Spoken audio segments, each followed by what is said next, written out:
Hello Psychology 150 students. Well, we just found out that we're going to be having online class for the rest of the semester. So I'm finishing up our chapter 15. This chapter we're going to be covering has abnormal psychology, disorders, and treatment.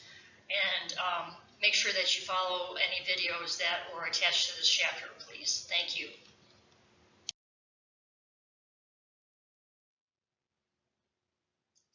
Module 15.1, this section covers an overview of abnormal behavior. We'll describe and evaluate a definition of mental illness, define the biopsychosocial model of mental illness, give examples of cultural influences on abnormal behavior, describe DSM or the Diagnostic Statistical Manual 5, and give examples of the categories it lists, and evaluate the assumptions behind the DSM and the categorical approach to mental illness. The American Psychiatric Association defined mental disorder as a clinically significant disturbance in an individual's cognition, emotional regulation, or behavior that reflects a dysfunction in the psychological, biological, or developmental processes underlying mental functioning. That seems to be a reasonable definition, but it's not always easy in practice. Who decides whether someone has a clinically significant disturbance? Do we let people decide themselves? Do we always trust a psychiatrist or a psychologist to decide? What if therapists disagree with one another? Well, in previous eras, people have held many views of abnormal behavior and its causes. The idea of demon possession was popular in medieval Europe, and it's still common in much of the world today. The standard view today is that abnormal behavior results from a combination of biological, psychological, and social influences. The biological roots of abnormal behavior include genetic factors, infectious diseases, poor nutrition, inadequate sleep, drugs, and other influences on brain functioning. The psychological component includes reactions to stressful experiences. For example, people who were physically or sexually abused in childhood are more likely than others to develop psychological problems in adulthood. Also, behavior must be understood in a social and cultural context. Behavior that is considered acceptable in one society might be labeled abnormal in another. For example, loud wailing at a funeral is expected in some societies, but not in others. So we learn from our culture how to behave normally. We also learn some of the options for behaving abnormally. To standardize their definitions and diagnoses, psychiatrists and psychologists developed a Diagnostic and Statistical Manual of Mental Disorders. The DSM is a reference book that sets specific criteria to each psychological diagnosis. The latest edition of the DSM is the DSM-5. It lists possible diagnoses and the criteria set for identifying each of them. I'd like you to take a minute and turn to page 486 of your textbook to go over the categories of psychological disorders according to DSM-5 on your own. As you can see, it goes anywhere from neurodevelopmental disorders, bipolar and related, anxiety, trauma, somatic symptoms, elimination disorders, sexual disorders, dysfunctions, impulse control disorders, neurocognitive disorders, paraphilias, which are defined in the text, schizophrenia spectrum, depressive disorders, obsessive compulsive disorders, dissociative disorders, eating disorders, sleep-wake disorders, gender dysphoria, substance abuse and addictions, personality disorders, and anything that doesn't fit under those goes under the category of others. Criticisms of the categorical approach. Well, the DSM has helped standardize psychiatric diagnosis so that psychologists can use terms like depression, schizophrenia, and so forth in most consistent ways, or in more consistent ways than they would have otherwise.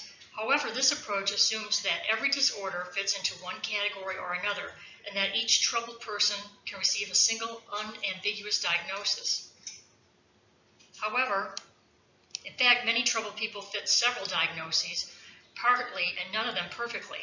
If you are suffering from depression, mania, anxiety, substance abuse, conduct disorder, obsessive compulsive disorder, or schizophrenia, the chances are better than 50-50 that you are suffering from one or more of the others also, at least to a mild degree. You might fit mainly into one diagnosis now, but a different one later.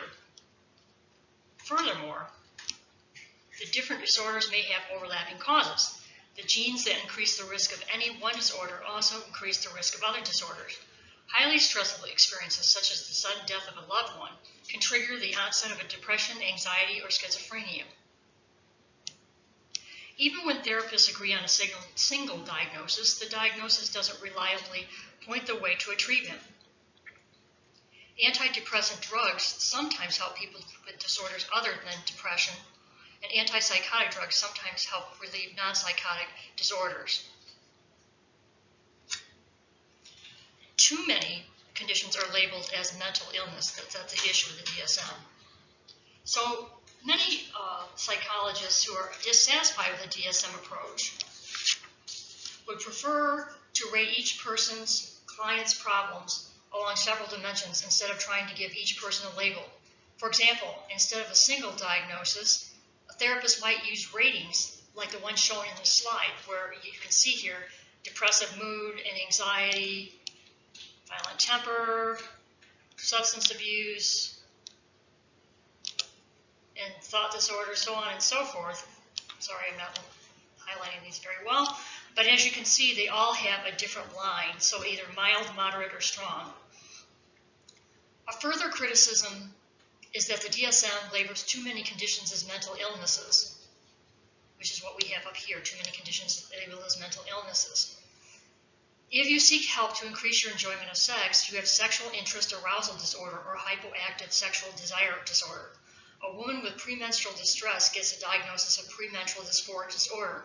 If you get at least 7 hours of sleep per night but still feel sleepy during the day, and you have trouble feeling fully awake after a sudden awakening, you have hypersomnolence disorder. The list goes on with hundreds of other possibilities. Surveys have found that almost half of all people in the United States qualify for at least one DSM diagnosis.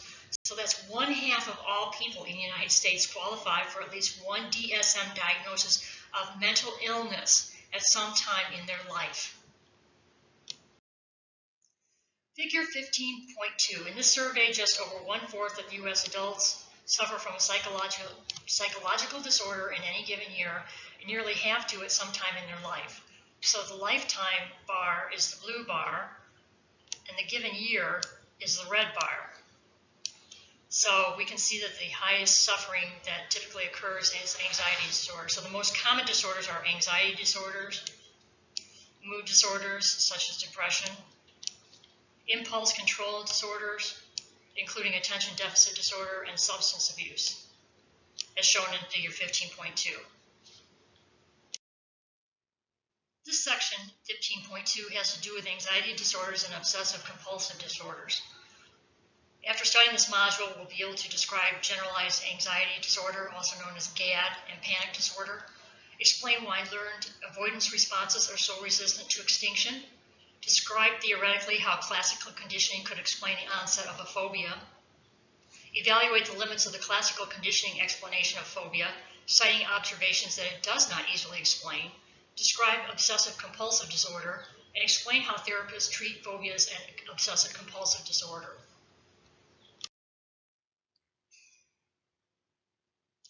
People with generalized anxiety disorder experience a disorder in which people have frequent and exaggerated worries. They experience excessive anxiety much of the day when the actual dangers are low.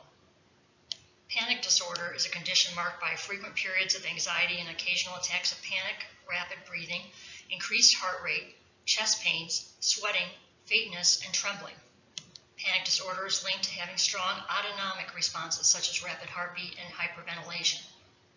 Hyperventilation is known as rapid deep breathing. Many people with panic disorder also develop agoraphobia, which is an excessive fear of open or public places, or a social phobia, a severe avoidance of other people and a fear of doing anything in public. The usual treatment focuses on teaching the patient to control breathing and learning to relax. Controlling stress helps also. Avoidance behaviors are highly resistant to extinction. For example, if you believe that Friday the 13th is dangerous, you're cautious on that day. If nothing goes wrong, you decide that your caution was successful. If a misfortune happens anyway, it confirms your belief that Friday the 13th is dangerous. As long as you continue in an avoidance behavior, you will never learn whether or not it was useful. Phobias. A phobia is a fear that interferes with normal living. Many people develop phobias through traumatic experiences. They also learn their phobias by watching others. Common objects of phobias include public places, public speaking, heights, air travel, water travel, being observed by strangers, snakes or other dangerous animals, blood, and lightning storms. Social phobia, avoidance of conflict with unfamiliar people, is also common. People are more likely to develop phobias of certain objects, for example, snakes, than of others, for example, cars. The most common objects of phobias have menaced humans throughout human history. People may have been born with a predisposition to learn fears of objects that have been dangerous throughout our evolutionary history, as I just said. However, we more readily fear objects with which we have a few safe experiences and objects that we cannot predict or control. Treatment for phobias. A common therapy for phobia is exposure therapy, also known as systematic desensitization. The patient relaxes while being gradually exposed to the object of the phobia. For example, someone with a phobia of snakes is exposed to pictures of a snake in the reassuring environment of a therapist's office.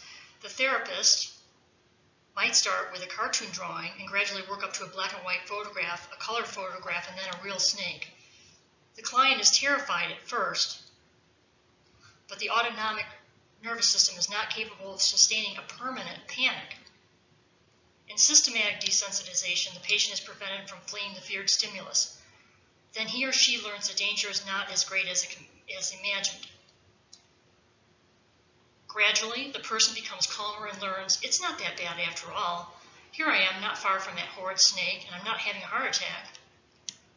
Although exposure therapy is highly effective, at least temporarily, phobias sometimes return. Exposure therapy is extinction of the original learning, but extinction is merely a suppression of original learning, not an erasure of it. When time passes after an extinction procedure, spontaneous recovery is likely. That is, a return of the original learned response. Obsessive compulsive disorder, a condition with repetitive thoughts and actions.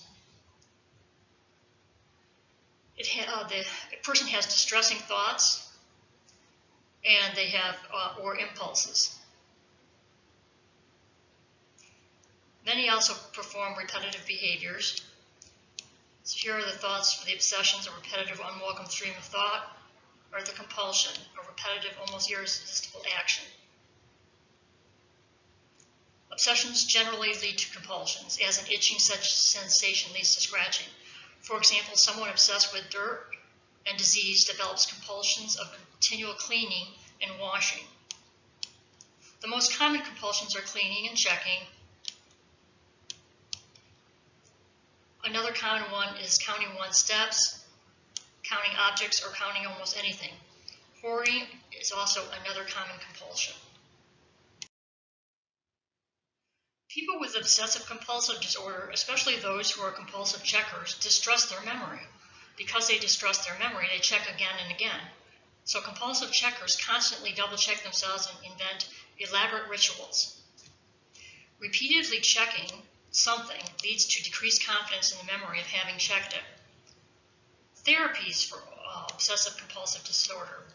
The therapy best supported by the evidence is exposure therapy with response prevention. The person is simply prevented from performing the obsessive ritual. For example, someone might be prevented from cleaning the house or checking the doors more than once before going to sleep.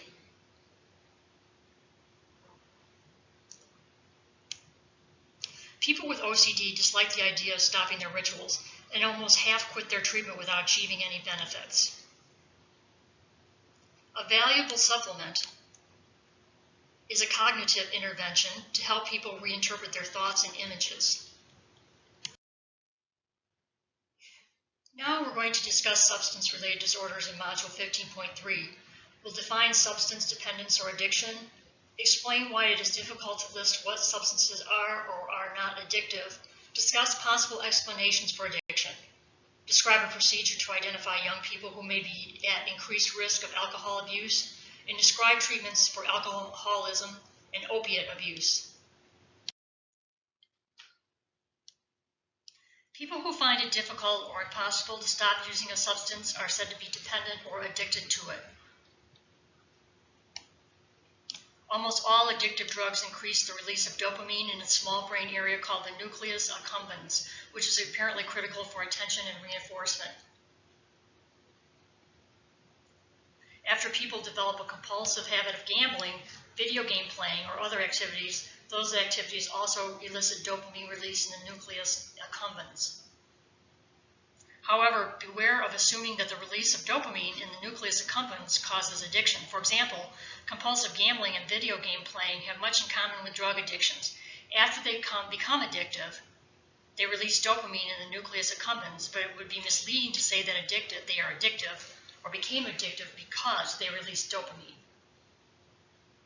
It is hard to put limits on what we can or cannot be an addictive substance. Some people show addictions to gambling or video games, which are not substances at all, but some have managed to abuse water. The motives for initial use of alcohol or other drugs differ from those of addiction. People drink alcohol for pleasure, to relax or to suppress social anxieties. And addiction is more insistent. Addicted drug users get much less pleasure than they used to, but they continue to want the drug anyway. Why do addictive behaviors continue with such intensity? People with an addiction continue a habit even though they recognize it does them more harm than good. They continue to escape unpleasant feelings by doing so.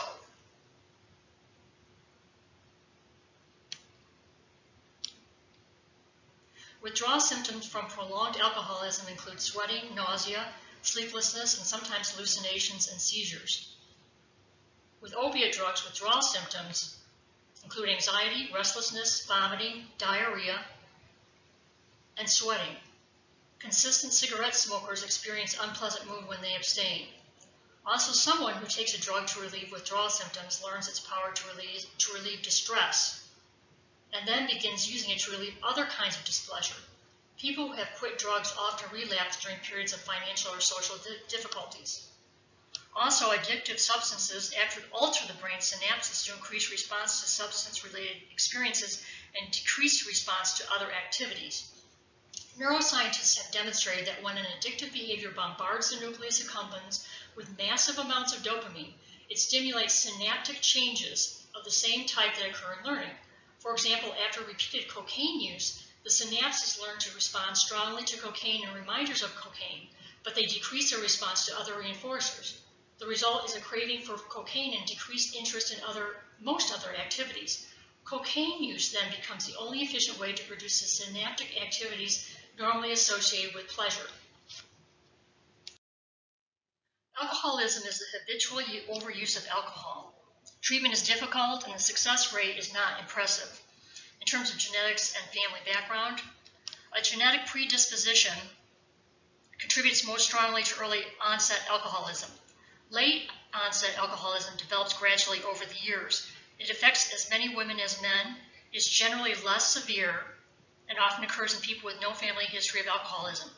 Early onset alcoholism develops rapidly, usually by age 25. It occurs more often in men and women, is usually more severe, and shows a stronger genetic base. Although many genes contribute in small ways, only the gene that affects the liver's ability to metabolize alcohol produces effects large enough to produce results that are easily replicated. Alcohol depends on the environment also. It also depends on cultural things that we will talk about as well.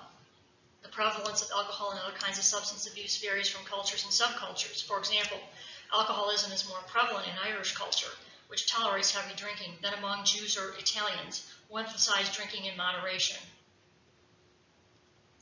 The incidence of alcoholism is greater than average among people who grew up in families marked by conflict, hostility, and inadequate parental supervision. One way to predict which young people will later become heavy drinkers is to measure the amount of body sway after drinking, or ask people to report how many drinks they need to experience various effects. People who report experiencing little effects from a moderate amount of alcohol are more likely than average to become heavy drinkers. Of all the people who try to quit alcohol or other drugs on their own, an estimated 10 to 20% manage to succeed, though many of them quit and relapse repeatedly before eventual success. However, many other people find that they cannot quit a substance abuse problem on their own. Eventually, they hit rock bottom, discovering that they have damaged their health, their ability to hold a job, and their relationships with friends and family. At that point, they might seek other help. Options include Alcoholics Anonymous, abuse, and contingency management. The self-help group Alcoholics Anonymous provides the most common treatment for alcoholism in North America. Some alcoholics are treated with Antabuse, a prescription drug that makes them ill if they drink alcohol. Contingency management involves providing an effective reinforcement for abstinence from alcohol. It rewards people from abstaining from a drug, and sometimes this can be effective. Opiate dependence. Opiate dependence generally has a more rapid onset than alcohol or tobacco dependence. Treatments. Some people who try to quit heroin or other opiates turn to self-help groups, contingency management, or other treatments. Therapists emphasize the importance of identifying the locations and situations in which someone has the greatest cravings, and then try to minimize exposure to those situations. For those who cannot quit, researchers have sought to find a less dangerous substitute that would satisfy the craving for the opiates. The drug methadone is a drug sometimes used and it's offered as a substitute for opiates. It's chemically similar to morphine and heroin. Methadone can be addictive also, but it is considered a safer addiction. If we compare morphine and methadone by injection, and methadone taken orally in figure 15.3, we see that methadone taken orally is the safest. It's only weakly addictive, has a slow onset, doesn't produce a rush, it does relieve the cravings, and it's rapid withdrawal symptoms. The answer is no. When methadone is taken as a pill, it enters the bloodstream gradually and departs gradually. If morphine or heroin is taken as a pill, much of it is digested without reaching the brain. Thus, methadone does not produce the rush associated with injected opiates, and therefore does not strongly interfere with important behaviors such as keeping a job. Methadone satisfies the craving and blocks heroin or morphine from reaching the same receptors. However, methadone does not eliminate the addiction. People who try to reduce their use of methadone generally report that their drug craving returns. Module 15.4, we discuss mood disorders, schizophrenia, and autism. We're going to describe the symptoms and possible causes of major depression, evaluate the advantages and disadvantages of several treatments for major depression, distinguish bipolar disorder from major depression, list the primary symptoms of schizophrenia, discuss evidence for a genetic basis of schizophrenia, state the neurological hypothesis of schizophrenia, and cite evidence that supports it, describe therapies for schizophrenia, and describe and discuss autism spectrum disorder. People with major depression or depression find little interest or pleasure in life, lack motivation, and have trouble sleeping. Sadness is characteristic of depression, but lack of happiness is even more characteristic. About 20% of U.S. adults are depressed at some time in life. Women experience depression more than men, and whites experience more depression than blacks. Nearly all people experiencing depression have sleep abnormalities. Depression occurs in episodes. Typically, people have an episode of depression that lasts a few months, less commonly years, and then they recover. However, the depression may return. Later, episodes tend to be briefer but more frequent.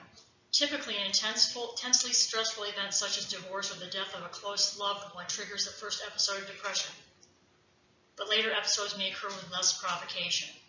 In a related condition, seasonal affective disorder, people repeatedly become depressed during a particular season of the year. The most effective treatment for seasonal affective disorder is exposure to a bright light for a few hours each day. Environmental and genetic influences on depression. The role of genetics with regards to depression is far from clear. Although studies of twins and relatives of patients with depression indicate a moderate degree of heritability, extensive research on the chromosomes of thousands of people failed to identify a gene with a major effect. Perhaps many uncommon genes are capable of leading to depression, or perhaps the explanation lies with epigenetics instead of chromosomal changes. Most people with depression have relatives with depression and also relatives with other problems such as substance abuse, antisocial personality disorder, attention deficit disorder, bulimia nervosa, migraine headaches, asthma, arthritis, and others. Many people recover from depression and then later develop anxiety disorders, substance abuse, or eating disorder. In other words, the genes of other factors that predispose to depression increase vulnerability to many disorders, not just depression. The most common treatments for depression are antidepressant medications, and we'll also later talk about psychotherapy. Three common classes of antidepressants are tricyclic drugs. Tricyclic drugs interfere with the axon's ability to reabsorb the neurotransmitters dopamine, norepinephrine, and serotonin after releasing them. Thus, tricyclics prolong the effect of these neurotransmitters at the synapses.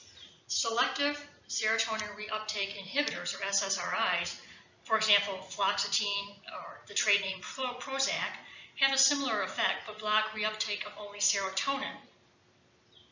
Monoamine oxidase inhibitors, or MAOIs, block the metabolic breakdown of dopamine, norepinephrine, and serotonin by the enzyme monoamine oxidase, MAO. Thus, MAOIs also increase the effects of these neurotransmitters. Psychiatrists seldom prescribe MAOIs except for patients who do not respond to other drugs. Antidepressant drugs alter synaptic activity within an hour or so, whereas mood improvement drugs begin 2 to 3 weeks later. Prolonged use of antidepressants increases production of a chemical called BDNF, brain-derived neurotrophic factor, that over a period of weeks leads to the birth of new neurons in the hippocampus, expansion of dendrites, and improved learning. Depression is associated with impaired learning and decreased cell growth in the hippocampus. These changes in the hippocampus may be the main reason for how the antidepressants help, although researchers are not yet certain. Continuing with treatments for major depression, cognitive therapy focuses on changing people's thoughts and encouraging a more active life. According to Aaron Beck, a pioneer in cognitive therapy, depressed people are guided by thoughts that he calls the negative cognitive triad of depression. They say things to themselves such as, I am deprived or defeated, the world is full of obstacles, the future is devoid of hope. People who have these automatic thoughts interpret ambiguous situations to their own disadvantage. Therapists try to overcome these thoughts and get clients to reinterpret events in a more positive way. A therapist might invite the client to regard the negative thoughts as charges by a prosecuting attorney and then act as a defense attorney to produce counter-arguments. Cognitive therapists also encourage people to become more active, to take part in more activities that might bring pleasure or a sense of accomplishment. Because depression occurs in episodes, most people with no treatment at all generally improve given enough time, and some improve within a short time. Given a placebo increases the chances of recovery just by the expectation of improvement. If we look at the results in a few months after the onset of depression, about a third of patients improve with no treatment or a placebo, and about half improve with either antidepressant drugs or psychotherapy. For people with mild to moderate depression, these folks respond about as well to placebos as they do to the drugs. The drugs are better than placebos for people with severe depression, mainly because these people don't respond well to placebos. Choosing between psychotherapy and antidepressant drugs. Antidepressant drugs usually show benefits a little faster. They are less expensive and it's easier to take a pill than to spend an hour with a therapist. However, the drugs produce unpleasant side effects, such as dry mouth, difficulty urinating, or increased blood pressure. Also, many people find that after they stop taking the drugs, their depression returns within a few months. The benefits of psychotherapy usually last longer after the end of therapy. Electroconvulsive therapy. This is a treatment in which a brief electrical shock is administered across the patient's head to induce a convulsion. For the many people who do not respond to drugs or psychotherapy, ECT electroconvulsive therapy is another option. ECT, widely used in the 1940s and 1950s, fell out of favor because of its history of abuse. Some patients were subjected to ECT hundreds of times without informed consent, and sometimes ECT was used more as a punishment than a therapy. ECT is now used only after patients have been given informed consent. The shock is less intense than previously, and the patient is given muscle relaxants to prevent injury and anesthetics to reduce discomfort. ECT produces faster benefits than psychotherapy or antidepressant drugs, but its benefits are the least enduring. Although it has a high success rate for patients who did not respond to other treatments, only about 10% of hospitals in the United States offer it. There's other new treatments that are in the horizon as well that are not mentioned in the text that you could research. We also have some other treatments. Animal research has shown that steady, non-strenuous exercise increases the neuron formation in the hippocampus, known to be an important part of recovery from depression. The best study with humans showed that an increase in physical activity predicts a lower probability of later depression, and depression predicts a decrease in physical activity. Seafood contains omega-3 fatty acids that are important for brain functioning. People who eat at least a pound of seafood per week have a decreased probability of mood disorders. Placebo-controlled studies have confirmed the value of omega-3 fatty acids for relieving depression. Bipolar disorder, a condition previously known as manic depressive disorder, in which someone alternates between mood extremes of depression and periods of mania. Mania would be the condition, the opposite of depression, in which people are constantly active, they're uninhibited, and they're often irritable. Schizophrenia. Schizophrenia is a diagnosis that applies if someone has deteriorated in everyday functioning and shows other symptoms from this list of hallucinations, delusions, disorganized speech and thought, movement disorder, and loss of normal emotional responses and social behaviors. The symptoms must include at least one of the first three, either hallucinations, delusions, and disorganized speech, and at least 2 of the 5 overall. Hallucinations are perceptions that do not correspond to anything in the real world, such as hearing noises that no one else hears. The voices may speak nonsense, or they may direct the person to do something. People sometimes think the voices are real. Sometimes they know the voices are unreal, and sometimes they're not sure. A delusion is a belief that someone holds strongly despite evidence against it. For example, a delusion of persecution is a belief that enemies are persecuting you. A delusion of grandeur is a belief that you are usually unusually important, perhaps a special messenger from God. A delusion of reference is a tendency to take all sorts of messages personally.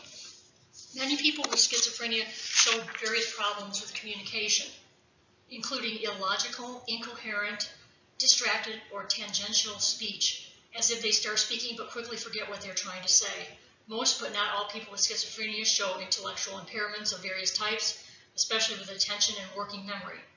Another characteristic of schizophrenia thought, or schizophrenic thought, is difficulty from using abstract concepts, such as interpreting proverbs literally instead of seeing the intended meaning. Worldwide, about 1 to 4 people per 1,000 have schizophrenia at some point in their life. Schizophrenia is most frequently diagnosed in young adults in their 20s, occasionally in teenagers. It is more common in men than women, by a ratio of 7 to 5. On average, it's usually more severe in men. Schizophrenia is more common among people who grew up in big cities than among people who grew up in rural areas or small towns. Much evidence indicates that it's possible to inherit a predisposition towards schizophrenia. Research shows that relatives of someone with schizophrenia have an increased probability of developing schizophrenia. A current hypothesis is that schizophrenia can result from changes in any large number of genes. Then we have the neurodevelopmental hypothesis. This is an idea that schizophrenia originates with nervous system impairments that people develop before birth or in early childhood because of either genetics or early environment, especially prenatal environment. Continuing on with schizophrenia, brain abnormalities. Many people with schizophrenia show indicators of mild brain abnormalities. Brain scans indicate that people with schizophrenia have, on average, decreased gray matter in several brain areas and slightly enlarged cerebral ventricles, the fluid-filled cavities of the brain. Most people with schizophrenia also have smaller than average neurons and fewer than average synapses, especially in the prefrontal cortex. However, these results must be interpreted cautiously. Many people with schizophrenia abuse alcohol or other drugs that might impair brain functioning, shrink dendrites, and so on. And then we have therapies. We have the antipsychotic drugs. They are drugs that can relieve schizophrenia.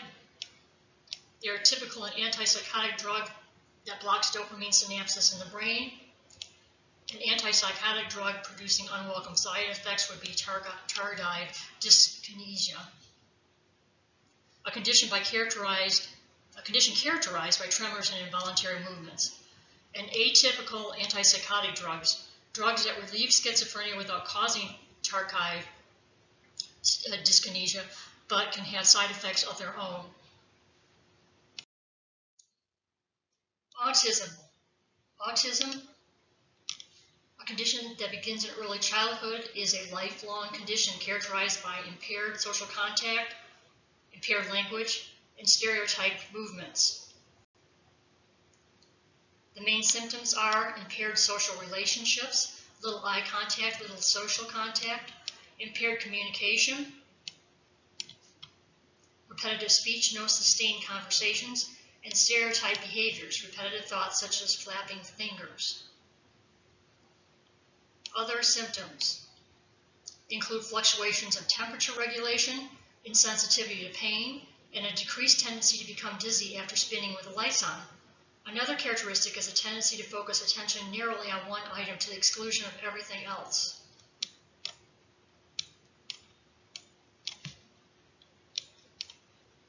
Many people with autism perform below average on some intellectual tasks and above average, sometimes way above average on other tasks.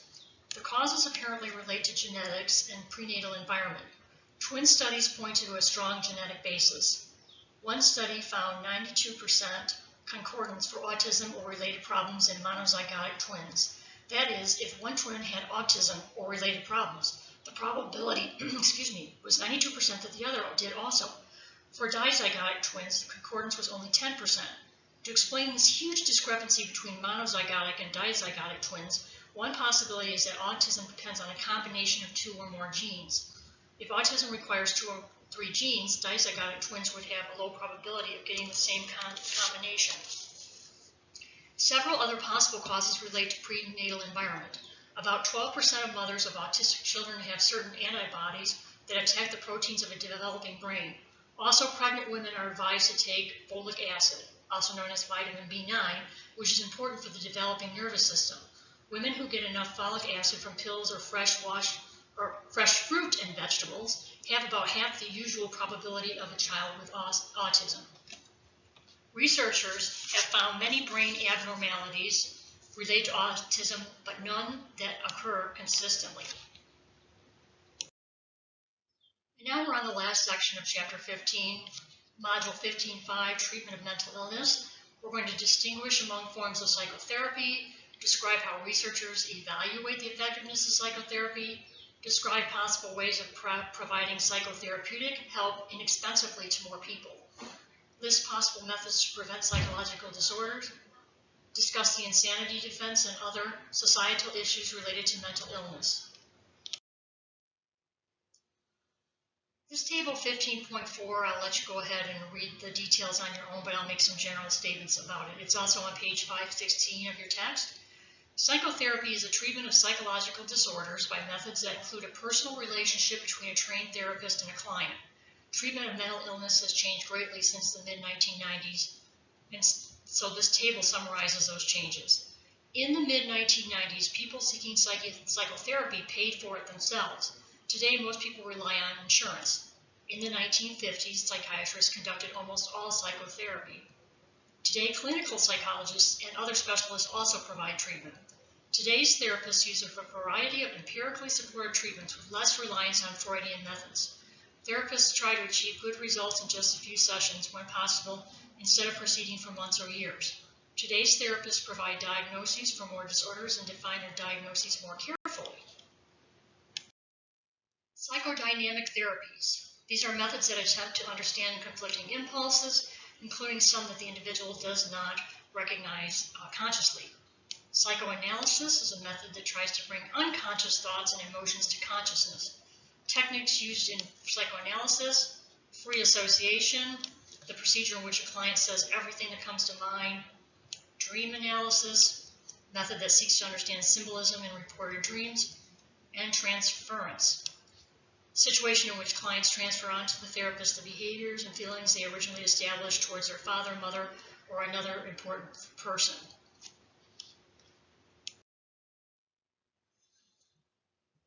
Behavior therapy assumes that abnormal behavior is learned and can be unlearned.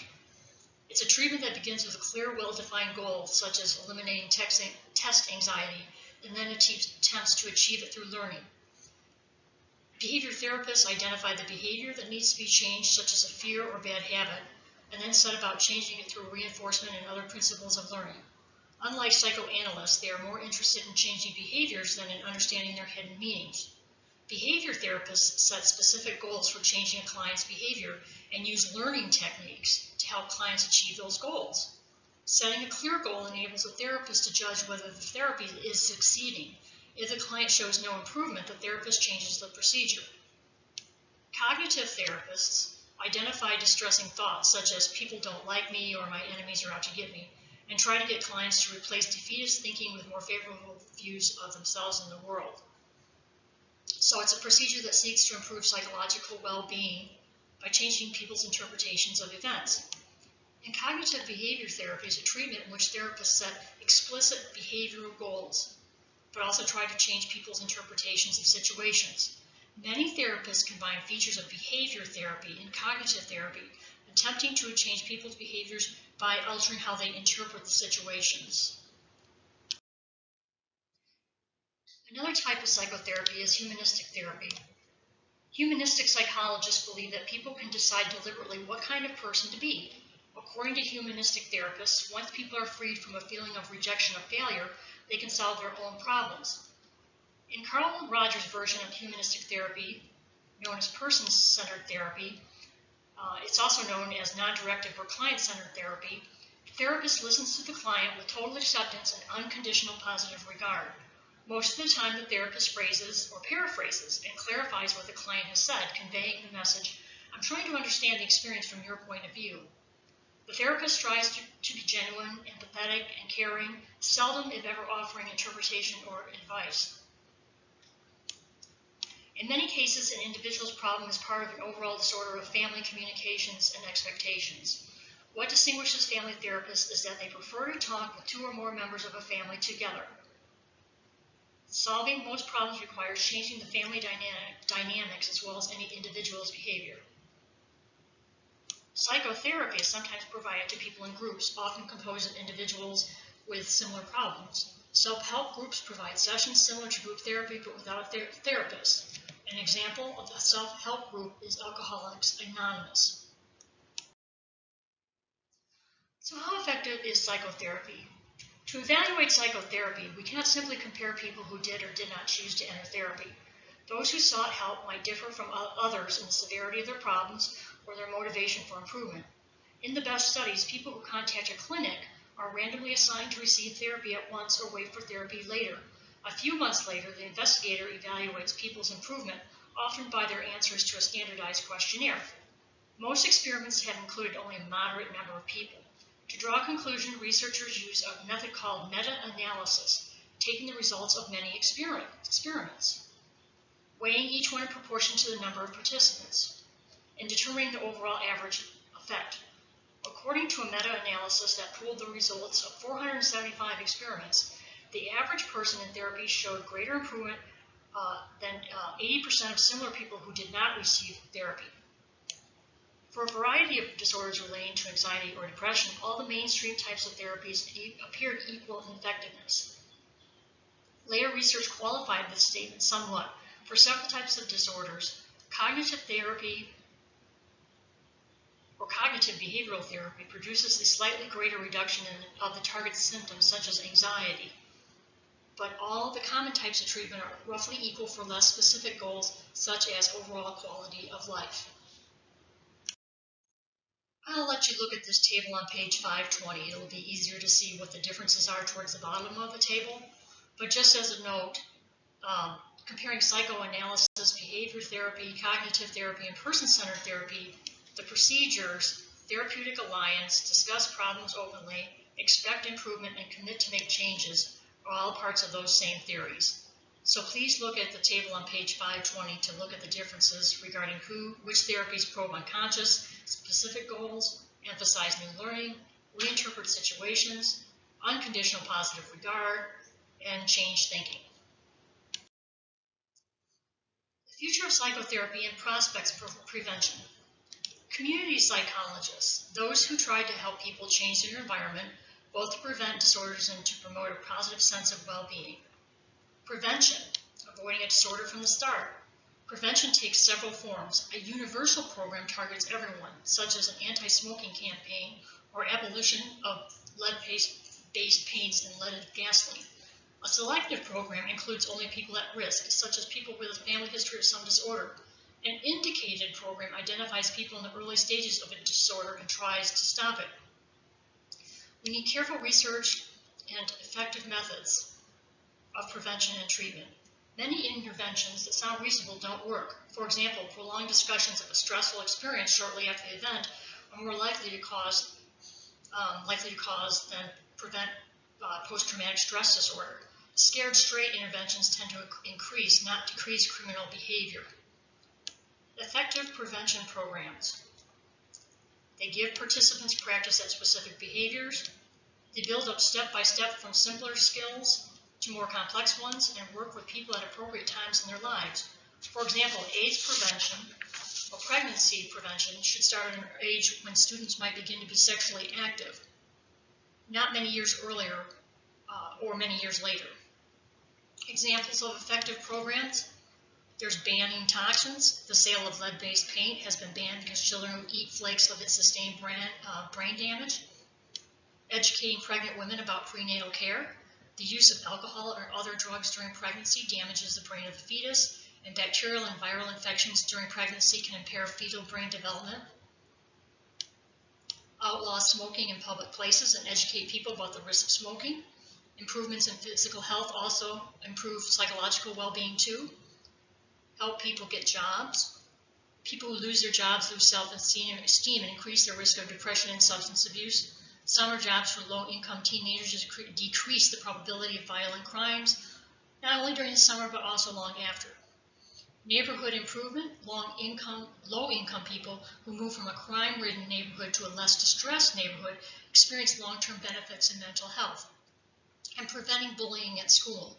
Children who are frequently bullied have an increased risk of anxiety, depression, and other distressed thoughts in life. Deinstitutionalization is the removal of patients from mental hospitals. Deinstitutionalization was and is a good idea in principle, but only if implemented well, and too often it has not been, as many patients released from mental hospitals do not receive adequate alternative care. I have to say that's the truth. I have a brother who's schizophrenic, and he was released too soon from the hospital and did not receive adequate care and passed away partly due to the inadequate care he received. So this is a very touchy issue for many people. Until the 1950s, huge numbers of troubled people were confined in understaffed, overcrowded state mental hospitals supported by the government. In the 1950s, hospitals moved toward deinstitutionalization, the removal of patients from mental hospitals to give them the least restrictive care possible. The hope was that patients would go home, free to live a normal life, or as normal a life as possible, while receiving outpatient care at community mental health centers, which are usually cheaper and more effective than large mental hospitals. However, implementing good alternative care isn't easy, and the effectiveness also has been undependable. The duty to protect. The courts have ruled that a therapist who is convinced that a client is dangerous should warn the endangered person. This is the Tarasov case. So the court ruling that a therapist who has reason to believe that a client is dangerous to someone must warn the endangered person or take other steps to prevent harm. The insanity defense. Some defendants accused of a crime are acquitted for reasons of insanity, which is illegal rather than a medical or psychological concept. The M. Naughton rule is a statement that someone is legally insane if he or she was so mentally disordered at the time of an act as not to understand what he or she was doing. In the U.S., however, this does not occur frequently. The overhaul actually pleading the insanity defense and then being ruled that you are eligible for the insanity defense. Actually, in the United States, fewer than 1% of accused felons plead insanity, and less than 25% of that 1% are found not guilty. So it means that 0.25% of all defendants are found not guilty by reason of insanity. And with that, we end Chapter 15 and Site 150 readings.